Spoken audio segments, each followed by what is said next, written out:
Morning everyone, my name is Michelle. I hope you're doing well. Welcome to another video. It is Monday morning. Welcome to another voiceover. It is wild once again out there. So today is the day.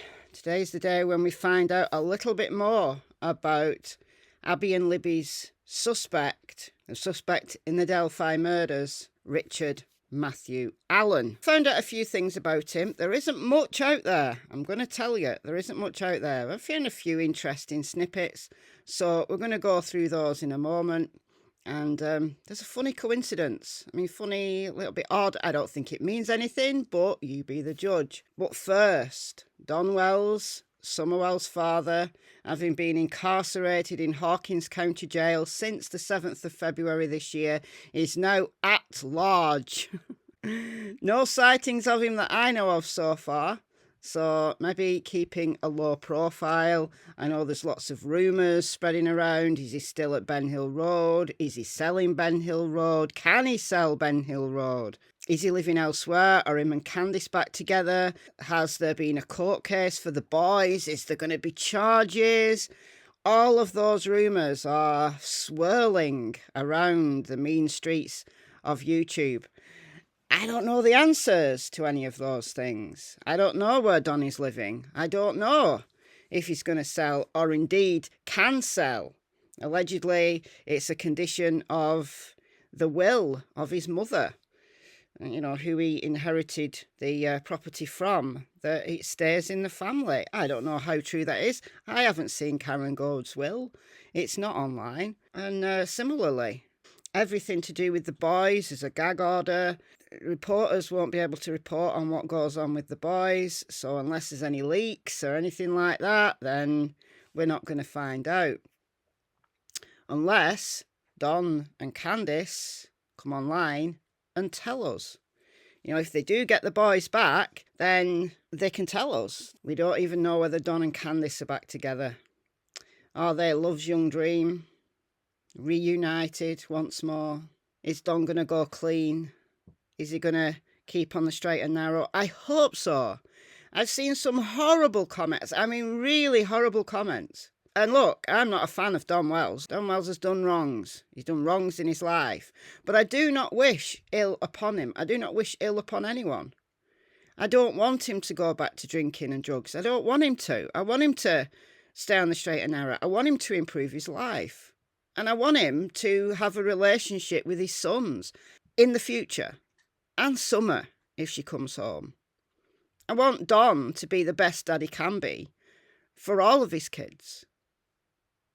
Maybe not living with them, but he can still be a dad when they're older.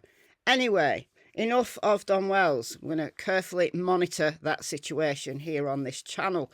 But over to Richard Allen, Richard Matthew Allen, who is the suspect in Abby and Libby's murders.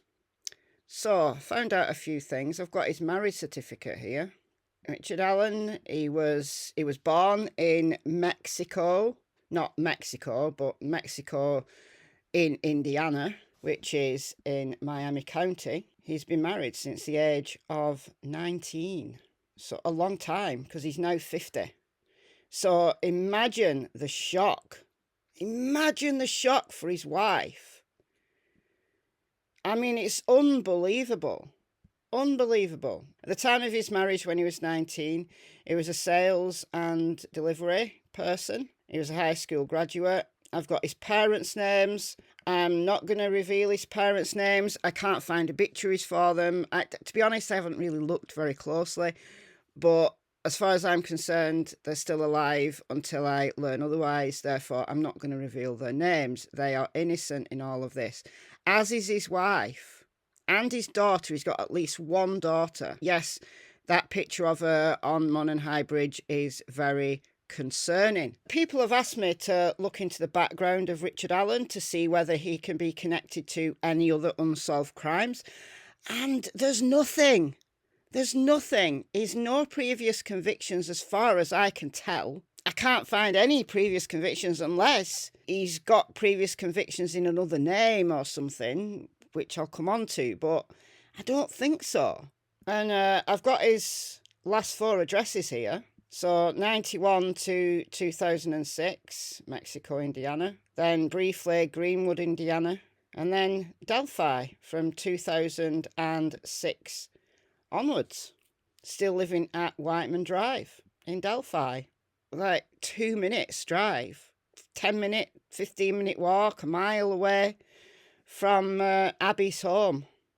Very close to the Monaghan High Bridge. It's bizarre how somebody with no previous convictions, he's lived in Indiana all of his life, no previous convictions. Now, is that usual that someone will commit a double murder, a murder of 2 beautiful teenage girls of a similar age to that of his own daughter, with having absolutely no previous convictions? Look, guys, he's broken the rule book here. Normally speaking, when people commit murder, unless it's like a crime which can be pled down to like manslaughter or something, to go out and kill in cold blood 2 teenage girls, there's a sexual element to this that, generally speaking, be a build-up to it. Like committing the first murder would be further down the line. So the question becomes, has he been committing crimes, sexual crimes or other crimes, and never been caught? Never ever been caught? Maybe, but there's none out there that we can see. And unless victims come forward, then no, we don't know. Very strange. Very strange. He's broken the book. And he's broken the rule book, and you could kind of see why he's been passed over. You know, that press conference haunts me, where the police chief was, you might be in this room, we might even have interviewed you, but we will find you. That kind of haunts me now, because he could well have been in that room. We know he's local. Many people know him. He's been reported as being quiet. Isn't it always the quiet ones? Quiet, doesn't say much, but, you know, enjoys a good time. You know, there's videos on his wife's Facebook of him having fun, dancing. There's a picture of him in a bar with the sketch in the background. He's been so brazen just to live there, hidden in plain sight the whole time, and kept his nerve the whole time. Anyway, what's this funny coincidence, Michelle, I hear you say? Well, these are his names. This is from Ancestry. So, Richard Matthew Allen, Richard A. Allen, Richard G. Allen, Richard Matthew Wells. Matthew Wells. I think that that's just something that Ancestry's pulled up, because there's no Wells. I've got his mother's name, her maiden name wasn't Wells. They're both from Indiana. I'd have to dig deeper into his family tree to see if there's any Wells there in the background somewhere. Has he got relatives who are Wells? Is he related to Don Wells? This is why I thought it was funny. Because people will see this. That's why I'm mentioning it, guys. People will see this and go, oh my God, he's related to Don Wells. Oh my God, oh my God.